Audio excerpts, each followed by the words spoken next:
If you've been practicing piano almost every day, but you still feel like you're not improving, this is probably why. And it's not what you think. Let me guess what your practice sessions look like. You sit down, you pick the piece you're working on, and you start from the beginning.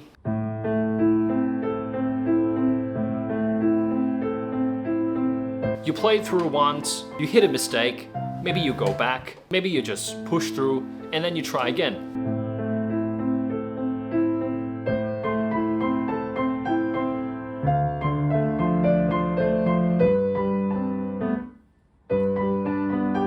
And there's always that one section, and you know that section is coming, and you already feel nervous before it even gets there. And when you finally get past it, you kind of just keep going, hoping it'll get better the next time. And by the end of that practice session, it feels like you practiced. But the next day, it sounds unfortunately the same. Or worse, some days it feels like you've actually gone backwards. And that's when you start thinking, well, why am I not improving?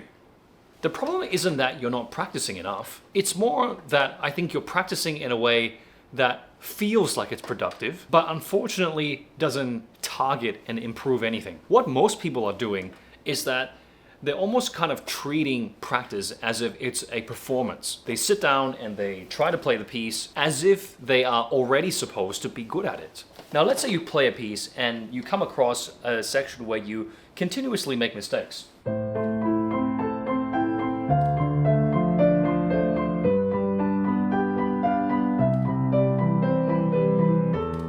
Let's say there, and you try again.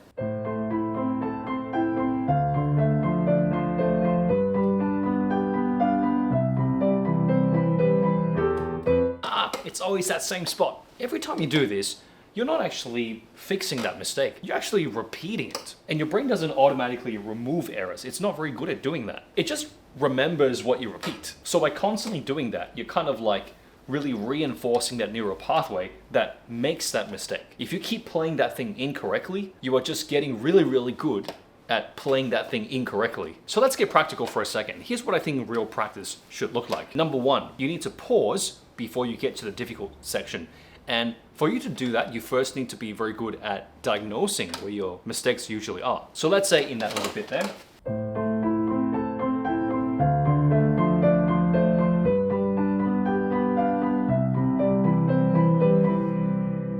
that I always make a mistake in this next bit. So what I should do is just to kind of like pause there and get everything ready, get everything correct, and not worry about rhythm for a second before I strike. So something like this.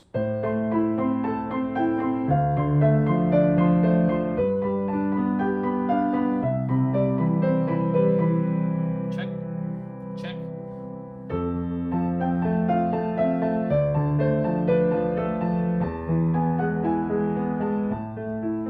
The second step I want you to follow is to isolate. So isolate literally maybe even just that 1 to 2 bars. A lot of students don't realize when you are practicing piano, your brain is continually more and more fatigued as you go. And do you realize a lot of your mistakes don't usually happen at the start of the piece? Now, I'm using obviously the start of a piece here to illustrate the problem, but what I find with most students is you'll actually play the start pretty well, but towards the middle, towards the end, that's where the mistakes really start to come out. Also because that's the later part of the piece and you haven't practiced maybe that bit as much as the first part. But what I want you to do is to isolate that part. So just literally that part. For example, in that area, I always make an error when it gets to bar 7. So I'm gonna play literally maybe just bar 6 and 7.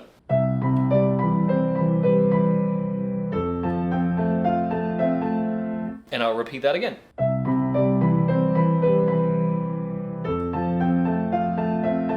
And again.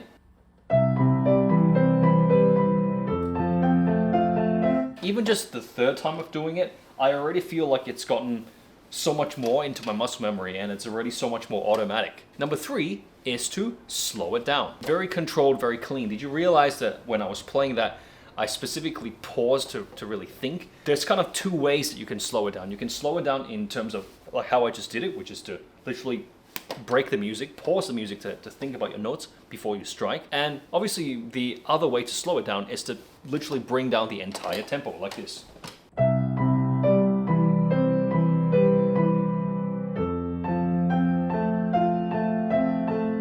Yeah, not not just to pause the music, but even to bring down the whole tempo so that your brain has a lot more time to think about its next notes. Step 4, I want you to repeat it cleanly. So cleanly means no errors. Forget rhythm for a second. Cleanly, no errors. Do it, let's say, between 5 to 7 times, and you should be on your way to mastery soon. Step 5 is to reintegrate it. So once you have, let's say, what I just played there, bar 6 and 7 pretty well, now try to play like a longer slice.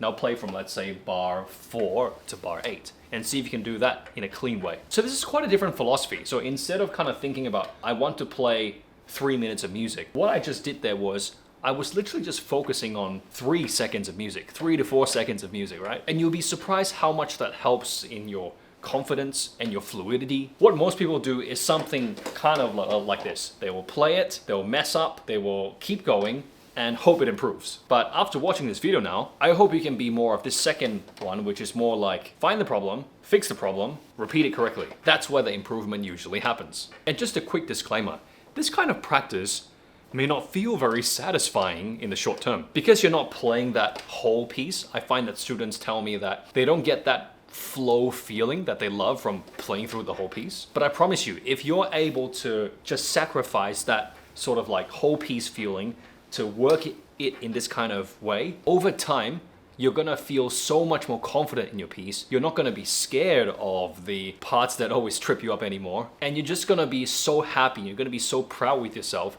for being able to play that full piece. So in conclusion, if you've been stuck in this feeling of, oh my gosh, I've been practicing for so long, but I'm not really improving. After watching this video, I want you to start to pay attention to how you're practicing.